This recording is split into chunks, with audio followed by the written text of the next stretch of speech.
There is an ingredient in Japanese cooking that most people outside Japan have never heard of, but they have almost certainly tasted it. In miso soup, in ramen broth, in the sauce that comes with tempura, in noodle broths, in countless small dishes that somehow taste more complete than they seem like they should. The ingredient working underneath all of that is called dashi. And once you understand what dashi is, you start to understand something much bigger. Why Japanese food so often feels different from other cuisines. Why it can taste so rich without being heavy. Why it feels so clean and so deep at the same time. So what is dashi, really? At its simplest, dashi is a Japanese cooking stock. But that description, while accurate, undersells what makes it interesting. Because dashi is not built the way most Western stocks are built. A classic French stock or broth is usually made by simmering bones, meat, or vegetables for a long time, hours sometimes. The goal is to extract collagen, fat, gelatin, and layered flavors from solid ingredients over extended heat. Dashi works differently. Most dashi is made through a process that is much faster, much gentler, and built almost entirely around precision rather than long cooking. And this difference is not just a technical detail. It is a window into a completely different flavor philosophy. Now, where does dashi come from? Dashi has deep roots in Japanese culinary history. The use of kombu, a type of dried kelp, goes back many centuries in Japanese cooking. Kombu was harvested from cold northern waters, especially around Hokkaido, and traded throughout Japan. Its culinary value was recognized over a very long time. Katsuobushi, the other main component of the most common dashi, is dried fermented skipjack tuna, shaved into fine flakes.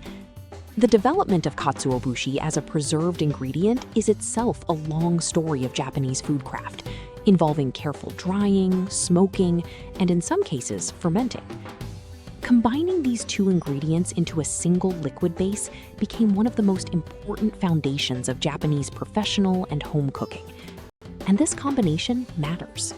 Because kombu and katsuobushi together do not just add two separate flavors, they create something greater.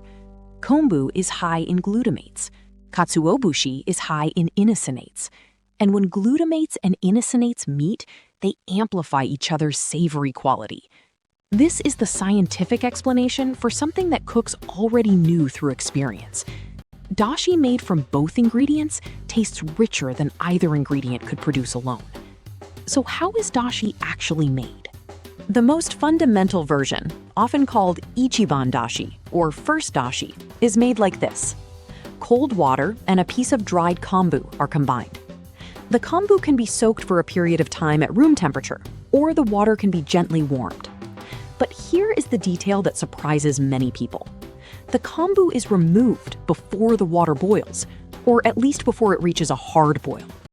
Because overcooking kombu can release compounds that make the broth bitter or slimy in texture. This is already completely different from how most stocks are made. After the kombu is removed, katsuobushi is added to the hot water. It steeps gently for a short time. Then it is strained out. What remains is a clear, golden, aromatic liquid. The whole process can take less than 30 minutes, sometimes much less. And yet the result can have a depth of flavor that surprises people who expect complexity to require long cooking times. This is part of what makes dashi genuinely interesting as a culinary technique. It is not about time. It is about knowing exactly what each ingredient releases and at what point. Now let's talk about why dashi feels so different from Western stock. When you taste a good chicken or beef stock, the flavor is often round, rich, and animal-forward. There's gelatin, fat, and a certain weight to the liquid. It coats the tongue and fills the mouth. Dashi is different. Good dashi is often described as clean, clear, both visually and in flavor. Light in body, but not empty. The savory quality in dashi is more immediate. It hits the tongue quickly and then fades cleanly, leaving a kind of pleasant resonance rather than a lingering heaviness. This quality is related to how dashi delivers umami. Dashi is one of the purest natural sources of umami in any cuisine. But its umami is not heavy or fatty. It is what some describe as transparent umami, presence without weight. And this is precisely why dashi works so well as a base. It does not compete with the other ingredients in a dish. It supports them. It makes miso taste more like miso. It makes vegetables taste more like themselves. It makes tofu feel more alive on the tongue. A broth built on dashi does not shout. It listens. And that, in a subtle way, explains a lot about Japanese cooking as a whole. Now let's look at the main types of dashi. The most classic is Kombu and katsuobushi dashi, which we have already talked about. This is Ichiban dashi, first dashi, and it is considered the most refined. It is often used in dishes where the dashi itself is more visible, like clear soups or delicate sauces. There is also niban dashi, or second dashi, made by re-steeping the same kombu and katsuobushi after the first extraction. It is less delicate, more robust, and often used for miso soup, braised dishes, or heartier preparations. Then there is kombu dashi alone, just water and kelp, without any fish. This is naturally vegetarian and is used in many traditional Japanese vegetarian and shoujin cooking traditions. It is gentler, more subtle, and works beautifully with ingredients that need a clean canvas. Shiitake dashi is made by soaking dried shiitake mushrooms in water. It has a darker, earthier, more intensely savory character, often used in dishes that want more depth or in regions or traditions where fish-based ingredients are less central. And then there are combinations: kombu and dried sardines for a more assertive, rustic broth, kombu and shiitake together for a deeply layered vegetarian base. Each version has its role, its preferred pairings, its expected flavor profile. And this variety inside one concept is part of what makes dashi so much more interesting than most people expect. Now, where does dashi actually appear in Japanese food? The answer is almost everywhere. Miso soup. The base of most miso soups is dashi. It is what gives the soup its clarity and its savory backbone. Ramen. Many ramen broths, especially lighter styles like shio or shoyu ramen, use dashi as a foundation layer beneath the main stock. Udon and soba broths. The tsuyu sauce used for dipping and seasoning noodle dishes is built on dashi. Tamagoyaki. The Japanese rolled egg often contains dashi. That is part of why it tastes so different from a plain omelet. Simmered dishes. Nimono. Braised vegetables or fish simmered in a seasoned dashi base. Chawanmushi. The savory steamed egg custard is almost entirely liquid dashi, set gently with egg. Hot pots, sauces, rice dishes, light soups.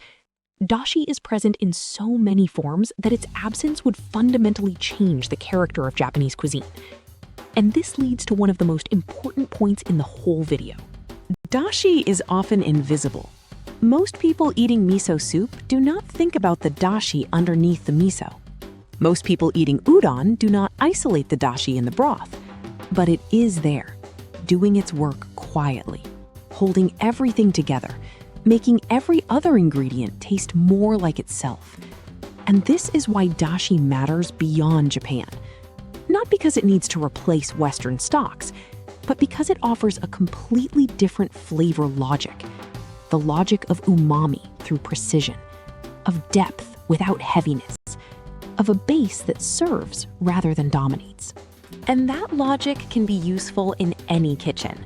If you only remember one thing from this video, let it be this: dashi is not just a Japanese broth, it is a flavor philosophy, a way of building savory depth quickly, cleanly, and with very few ingredients.